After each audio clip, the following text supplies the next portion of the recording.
Bonjour à tous, je m'appelle Luisa et aujourd'hui je vais vous expliquer mon activité. Donc, mon activité c'était plutôt avec la compréhension de l'oral et je choisis une vidéo d'un youtubeur que j'aime beaucoup, il s'appelle Cyprien, donc j'espère que la vidéo vous plaisira. Donc, la vidéo que j'ai choisie, c'est plutôt pour parler à propos de ces stéréotypes, des clichés et d'intégration. Plutôt pour la classe de interculturalité et flux, c'était un thème que j'aime beaucoup. Et donc, pour cela, la vidéo s'appelle Je suis humain. Et on va partager quelque chose à propos de celles-là qui sont dans la vidéo, comme trois parties dans lesquelles je divisais l'exercice.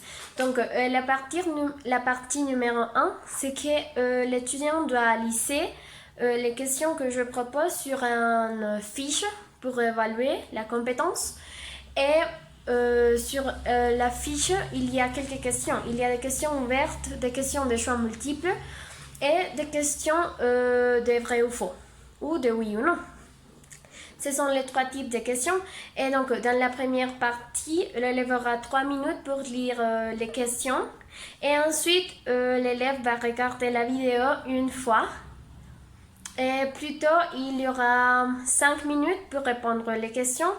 Et si il ne peut pas répondre toutes les questions, il y aura une deuxième fois pour regarder et écouter la vidéo. Et aussi 5 minutes pour répondre encore une fois les questions. Donc ça c'est l'activité, j'espère que vous pouvez regarder la vidéo.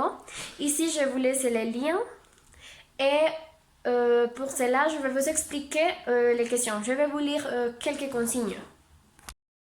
On va voir les trois types de questions. Donc je vais vous lister trois questions qui sont proposées dans l'activité, mais qui sont les trois types de questions. Donc la première, c'est quelle est la différence entre rond et humain? Dans ces questions, l'étudiant doit écrire la réponse, donc ça c'est une question de réponse ouverte. La deuxième, c'est est-ce que Cyprien parle humain? Donc, et justifiez votre réponse. Ça c'est une question de vrai ou faux, oui ou non. Et l'étudiant aussi doit justifier la réponse. Et l'autre question, c'est la question des choix multiples. Donc, par exemple, qu'ont fait les gens lorsqu'ils ont découvert qu'il avait la nationalité roumaine? Et ce sont les trois types de questions. Donc, j'espère que l'activité doit être bonne. Et ça, c'est tout, je crois, pour aujourd'hui. Ça, c'est mon activité pour pratiquer la compréhension de l'oral pour le niveau B1.